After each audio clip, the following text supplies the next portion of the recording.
¿Alguna vez te has preguntado de dónde vino la esposa de Caín? Esta simple pregunta ya ha dormido en muchas personas. Después de todo, si Adán y Eva fueron los primeros seres humanos, y Caín fue el primer hijo, ¿con quién se casó Caín? Esta pregunta es mucho más profunda de lo que parece, y muchos evitan hablar de ella porque implica temas delicados como el incesto en la Biblia, los matrimonios entre hermanos e incluso el origen mismo de la humanidad según las Escrituras. Durante años, la respuesta se ha ocultado detrás de las interpretaciones superficiales o incluso silenciada por miedo a la controversia. Pero hoy, descubrirá la verdad oculta sobre la esposa de Caín, basada en el texto bíblico, la lógica y la revelación progresiva de Dios. Y mira, lo que revelaremos aquí desafiará lo que has aprendido en la escuela dominical. Esta es una invitación para ver a Génesis en un nuevo, más profundo y más detalle que muchas personas ignoran. Prepárese, lo que viene a continuación te hará ver la Biblia con otros ojos y comprender cómo se ajusta a todo cuando ponemos cada pieza en tu lugar. En este video, exploraremos la verdad oculta sobre la esposa de Caín y cómo la Biblia aborda temas controvertidos y sorprendentes como el incesto, las leyes divinas y la evolución de la moral humana. Prepárese para un viaje de descubrimientos que cambiará la forma en que vea la historia de la humanidad. Quédese conmigo hasta el final y si no desea perder ningún detalle, suscríbase al canal y habilite las notificaciones. Te sorprenderá lo que revelaremos. Todo comienza en el jardín del Edén, donde Dios da forma a Adán del polvo de la tierra y sopla en sus fosas nasales el aliento de vida. Esta es la primera vez que la humanidad aparece en la narrativa bíblica, no como una multitud, sino como un solo hombre, creado a la imagen y la semejanza del Creador. Poco después llega Eva, hecha de la costilla de Adán, para ser su compañero. Juntos representan el comienzo de la raza humana según la Biblia, una pareja elegida para comenzar la historia de todos nosotros. Pero no se detiene allí. Dios no solo los creó, sino que también dio un orden directo: fruit y multiplicar. Este mandamiento tiene profundas implicaciones, ya que muestra que desde el principio, la voluntad divina fue el crecimiento de la humanidad a través de la unión entre Adán y Eva. No fueron obligados a vivir solos en el Edén, sino generar niños e hijas que poblarían la tierra. Y ahí es donde muchos comienzan a preguntarse si solo hubo Adán y Eva. ¿Cómo surgieron tanta gente más tarde? Parece confuso, ¿verdad? Pero el plan de Dios era claro desde el principio: la multiplicación vendría de su unión y la descendencia de Adán. Y este crecimiento no sería inmediato sino gradual, generación tras generación, formando familias que luego llenarían el mundo conocido. Este origen divino y singular de la humanidad elimina la idea de múltiples cepas humanas en paralelo. No hubo una segunda raza misteriosa o civilizaciones ocultas. Según Génesis, todo comenzó con esta pareja, y el resto de la historia, con Caín y Abel, 7, y muchos otros, es el desarrollo de este linaje. Una aparentemente simple pero llena de revelaciones impactantes. Y se trata de ellas de que continuaremos hablando. La Biblia es categórica cuando establece que toda la humanidad proviene de una sangre. En Hechos 1726, el apóstol Pablo declara que Dios de uno hizo que toda la raza humana se detuviera en la faz de la tierra. Esto enfatiza que no hay linaje paralelo u otro grupo de humanos fuera de Adán y la descendencia de Eva. Es natural que surjan preguntas, ¿pero no había otros humanos por ahí? La respuesta bíblica es clara: no. El origen de la humanidad ocurre exclusivamente de Adán y Eva. Génesis 4 y 5 hacen esto evidente en el detalle de la genealogía de sus hijos, incluso citando que tenían hijos e hijas, no solo Caín, Abel y 7. Esta información es esencial para comprender la estructura familiar de los primeros días. Este concepto es incómodo para algunos porque se toca en temas como los matrimonios entre hermanos e incesto a comienzo de la historia. Pero uno debe entender el contexto. Si toda la humanidad comenzó con una sola pareja, no había otra posibilidad a menos que los hijos de Adán y Eva se casen entre sí. Al principio, esto no fue visto como pecado, como exploraremos más adelante. Simplemente era necesario cumplir con el plan de Dios para multiplicar la raza humana. Este punto es crucial al aceptar que todos vinieron de Adán y Eva.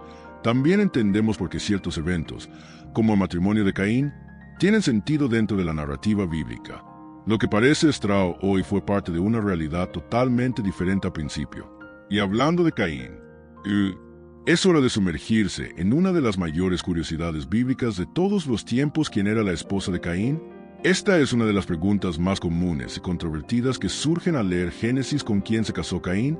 Si Adán y Eva fueron los primeros seres humanos, y solo hablan sobre Caín, Abel y luego 7. ¿De dónde vino la esposa de Caín?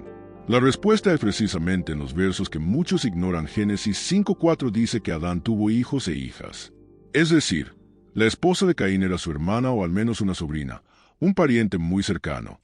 Sí, puede parecer extraño para nuestros ojos modernos, pero en ese momento, los hermanos estaban casados por una simple razón. Era la única forma de continuar la humanidad. No había otro grupo humano escondido en alguna parte del planeta. La Biblia no da espacio para esta idea. Todo se habla que los primeros matrimonios ocurrieron dentro de la familia de Adán y Eva. Y, extraño que parezca, esto fue parte del plan de Dios en ese contexto. Además, es importante recordar que los hijos de Adán y Eva no eran solo 3. Vivieron muchos años Adán hasta las 930. En este momento, es razonable imaginar que han tenido docenas o incluso cientos de niños e hijas. Esto significa que Caín, al dejar la presencia del Señor después de cometer el asesinato, no deambuló en un mundo vacío. Había personas ya entrenadas del mismo linaje, y entre ellos, tomó una esposa y tenía un hijo llamado Enoc. Esta unión de Caín con un pariente directo no era pecado en ese momento. Esto solo se consideraría mal mucho más tarde. Al principio era una cuestión de supervivencia de la especie. Entonces, cuando alguien le pregunta quién era la esposa de Caín, ahora sabe cómo responder con base bíblica y lógica. Además, esta respuesta deja espacio para otro debate esencial: el incesto a comienzo de la historia. ¿Hablemos de ello? La palabra incesto tiene un gran peso en estos días, y con razón. Pero en el contexto del Génesis, el incesto a comienzo de la historia era una necesidad, no una transgresión.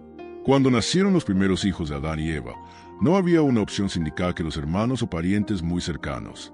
En ese momento, el incesto no era pecado, ya que aún no había una ley divina para prohibirlo. Un punto esencial para entender este es el problema genético. El ADN de Adán y Eva fue perfecto, sin las mutaciones y debilidades que acumulamos a lo largo de las generaciones. Esto significa que los riesgos de enfermedades genéticas asociadas con el incesto, que hoy en día son muy altos, simplemente no existían en ese momento. La Biblia misma y la genética van juntas en este punto, mostrando que el plan de Dios funcionó en función de la integridad del material genético original. Con el tiempo, la carga genética humana comenzó a deteriorarse como consecuencia del pecado y la degeneración natural. Pero al principio, los matrimonios entre hermanos no causaron daño físico o moral. Fueron vistos como normales, incluso necesarios, para que la raza humana creciera y cumpliera el orden divino de fructificar y multiplicar. Por lo tanto, los hijos de Adán y Eva se unieron sin culpa. Fue el camino descrito por el propio Creador. Así que no, Caín no hizo nada mal cuando se casó con una hermana. Estaba siguiendo el curso natural de las cosas en ese momento. La cuestión del incesto como pecado solo llegaría más tarde, cuando Dios establece leyes específicas para proteger a la humanidad. Y ahí es donde la historia comienza a dividirse entre 2 cepas: la descendencia de Caín y la línea de 7, cada una con características muy diferentes. Y de eso hablaremos ahora. Después de matar a Abel, Caín fue marcado por Dios y se fue a la tierra del Nodo. Allí construyó una ciudad y le dio al lugar el nombre de su hijo Enoc. Esta actitud muestra que, incluso eliminada de la presencia del Señor, Caín siguió con su vida, constituyó a la familia y fundó la primera ciudad registrada en la Biblia. De esto vino un linaje de personas que se distancian cada vez más de Dios. Uno de los descendientes más notorios de Caín fue Lameque, y se le cita prominentemente por 2 razones. Fue el primer hombre en la Biblia en practicar la poligamia y también cometió asesinatos. Tenía 2 esposas y mató a un hombre, con palabras duras. Este comportamiento muestra que, durante las generaciones, la descendencia de Caín estaba corrompida moral y espiritualmente, un reflejo del pecado de Caín. Es curioso notar que aunque la civilización se desarrolla a través de este linaje, con avances en áreas como la creación de instrumentos musicales y metalurgia, no hay registro de adoración o miedo a Dios entre ellos. Esto contrasta fuertemente con la línea de 7, que veremos a continuación. La Biblia parece dibujar un paralelo entre el progreso humano y la descomposición espiritual en este linaje específico. Esta distinción entre los descendientes de Caín y los de la línea de Sebe nos ayuda a comprender el comienzo de la división entre aquellos que invocaron el nombre del Señor y aquellos que siguieron sus propios caminos. Y es precisamente en 7 que la esperanza de la humanidad cae después de la tragedia que involucra a Abel. Ahora sumergamos en la historia de los justos, aquellos que mantuvieron vivos la llama de la fe desde el principio. Abel, A pesar de ser asesinado trágicamente por su hermano Caín, es recordado como un hombre justo.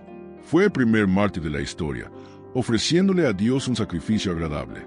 Su muerte, aunque trágica, tuvo un profundo impacto en la historia bíblica, ya que Dios hizo 7 fue dado a Adán y Eva como un sustituto de Abel.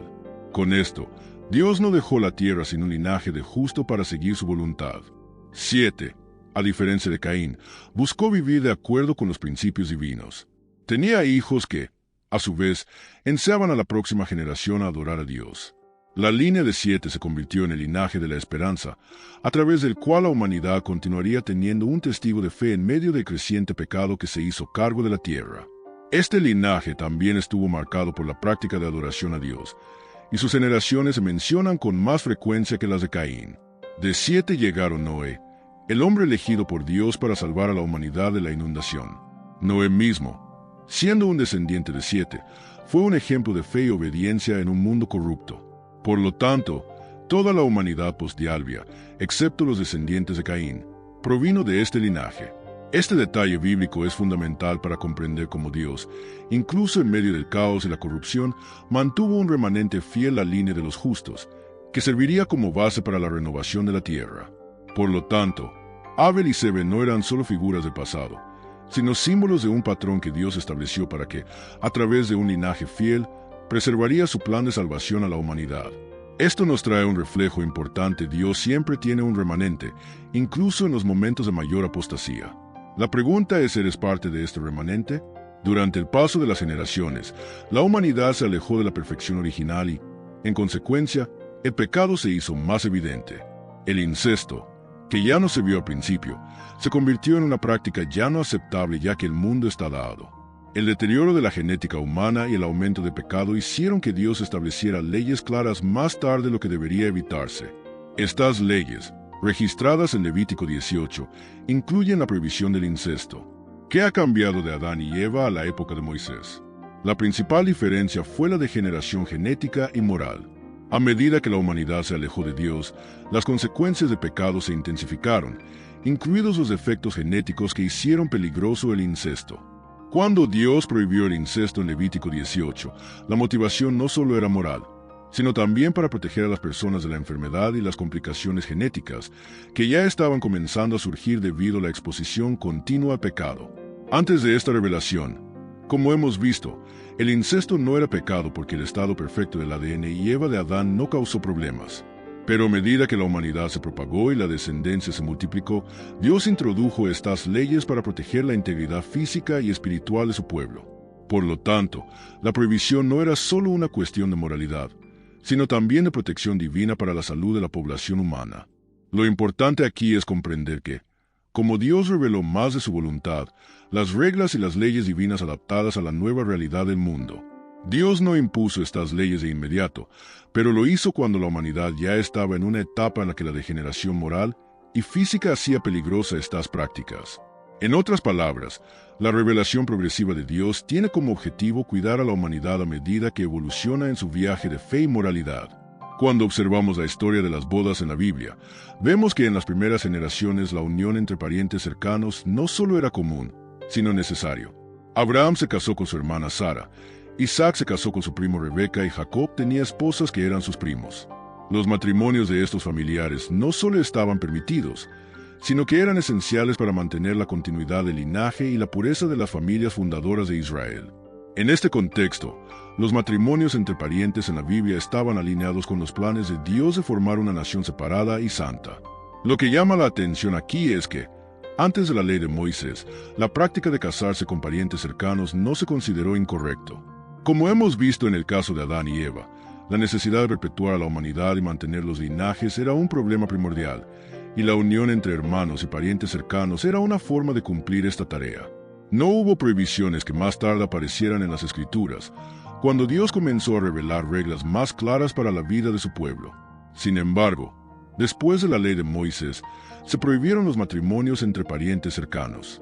Esto se estableció en Levítico 18, donde Dios detalla los límites de las relaciones familiares que serían inaceptables. El cambio de perspectiva de permitido a prohibido ocurrió porque, como ya hemos discutido, la condición genética de la humanidad ya no era la misma. La degeneración moral y física ha provocado que Dios intervenga para preservar la salud de su creación. Sin embargo, a pesar de estas prohibiciones, los matrimonios entre parientes cercanos continuaron ocurriendo en algunas partes de la Biblia, como en el caso de Amnón y Tamar, Lot y sus hijas, o incluso Judá y Tamar. Sin embargo, estos casos siempre están marcados por consecuencias trágicas, lo que demuestra que cuando se ignora la práctica de la ley de Dios, los resultados no son positivos. La lección aquí es clara. Mientras que en los tiempos primordiales, los matrimonios entre parientes fueron una necesidad, más tarde se convirtieron en un símbolo de desobediencia y pecado. Cuando hablamos de incesto en estos días, uno de los mayores puntos de preocupación son los efectos genéticos que esta práctica puede causar. Dios, al prohibir el incesto más adelante en la Biblia, se preocupaba por la salud física y espiritual de su pueblo, y una gran parte de esta preocupación estaba relacionada con el impacto que el incesto tendría en la genética de las generaciones futuras. Lo que antes no tenía riesgos significativos debido a la pureza genética de Adán y Eva se convirtió en un peligro real a medida que el pecado y la corrupción se propagan. El concepto de distorsión genética se entiende mucho más hoy, con los avances de la genética y la biología. Las enfermedades genéticas como los trastornos hereditarios, los defectos de nacimiento y otros problemas relacionados con la genética pueden surgir cuando los familiares cercanos se casan a medida que comparten un grupo genético similar.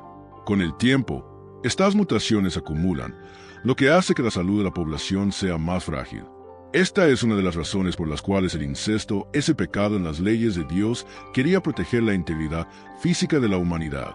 Dios, con su sabiduría infinita, ya sabía que la unión entre hermanos o parientes cercanos podría provocar serios problemas de salud e incluso comprometer la fertilidad de las generaciones futuras. Aunque al principio, con la genética pura de Adán y Eva, esto no era una preocupación. El efecto acumulativo de pecado y las elecciones humanas condujo a la necesidad de un decreto divino. El incesto prohibido era una forma para que Dios protegiera la vida y el bienestar de su pueblo. Por lo tanto, la razón por la que Dios ha prohibido el incesto no es solo un asunto moral, sino también una cuestión de salud y preservación de la humanidad. No solo establece reglas para nuestro comportamiento, sino también para nuestra supervivencia y bienestar físico, mostrando su bondad y celo para la creación. Estas leyes no surgieron como un castigo, sino como una medida de protección divina, para que las generaciones futuras pudieran vivir en la salud y cumplir con los propósitos de Dios. La revelación progresiva de Dios es un concepto esencial para comprender cómo Dios trata con la humanidad a lo largo de la historia. Desde el momento en que se crearon Adán y Eva, a la revelación completa de su voluntad en las Escrituras, Dios se estaba manifestando gradualmente, adaptando sus instrucciones a la capacidad y la necesidad de las personas. Al principio, las pautas de Dios eran simples, pero a medida que la humanidad se creció y la corrupción se extendía, estaba trayendo revelaciones más específicas para lidiar con las situaciones complejas de la vida humana. Con respecto al incesto, la revelación progresiva de Dios fue evidente cuando, después de la caída, permitió a la humanidad multiplicarse sin restricciones a los matrimonios entre parientes cercanos. Este periodo de transición duró hasta que el pecado y sus consecuencias comenzaron a afectar la salud física y moral de la población más profundamente. Cuando Dios instituyó las leyes en Levítico, no solo estaba estableciendo reglas de moralidad, sino también cuidando los problemas de salud física que comenzaron a surgir a medida que la genética humana se convirtió en un fracaso cada vez más debido al pecado. Es fascinante darse cuenta de que, a medida que la humanidad evolucionó, Dios también reveló más de su carácter y sus planes. Al principio, la revelación era más amplia y general, pero con el tiempo, especialmente después de la inundación, Dios ha revelado principios más específicos y detallados para guiar a su pueblo. Estas instrucciones no surgieron de inmediato, pero se dieron gradualmente cuando el hombre estaba preparado para comprenderlas y aplicarlas correctamente en su vida. Esto nos enseña que en nuestro paseo espiritual también estamos sujetos a revelación progresiva. Dios se revela a nosotros de acuerdo con nuestra madurez espiritual, nuestras experiencias y nuestro deseo de saber más profundamente. Por lo tanto, podemos entender que la revelación progresiva de Dios no se aplica solo a las leyes del Antiguo Testamento, sino también a la forma en que trabaja en nuestras vidas, guiándonos paso a paso para su propósito final. Cuando miramos la historia de Adán y Eva, vemos cómo, al principio, el incesto era una práctica necesaria para la perpetuación de la humanidad. Los matrimonios entre hermanos fueron esenciales para garantizar la continuidad de la raza humana. Pero a medida que el pecado se propagó y la degeneración genética se intensificó, Dios, en su sabiduría y amor, introdujo reglas para proteger a la humanidad de la humanidad, incluida la prohibición del incesto. Con el tiempo, las leyes de Dios se volvieron más detalladas y específicas, lo que refleja el crecimiento moral y espiritual de las personas. La revelación progresiva de Dios muestra cómo adapta sus pautas para satisfacer las necesidades de cada generación. A lo largo de la Biblia, hemos aprendido que las primeras prácticas, que pueden parecer inusuales para nosotros hoy, tenían un propósito divino. Y como el pecado afectó la tierra, Dios reveló formas más apropiadas de vivir en armonía con su voluntad. Al final, la historia del incesto en la Biblia nos enseña no solo sobre los aspectos físicos de la humanidad, sino también sobre el cuidado de Dios con su pueblo. Establecen normas no solo para preservar la moralidad, sino también para proteger la salud física y espiritual de sus hijos. Comprender estos cambios con el tiempo nos ayuda a reconocer cuánto Dios en su sabiduría infinita siempre ha tenido un plan para protegernos y guiarnos en medio de las dificultades. Lo que aprendemos aquí es que Dios siempre actúa con el propósito. Al principio, la unión entre los hermanos era necesaria, pero con el tiempo instituyó leyes para garantizar el bienestar de la humanidad.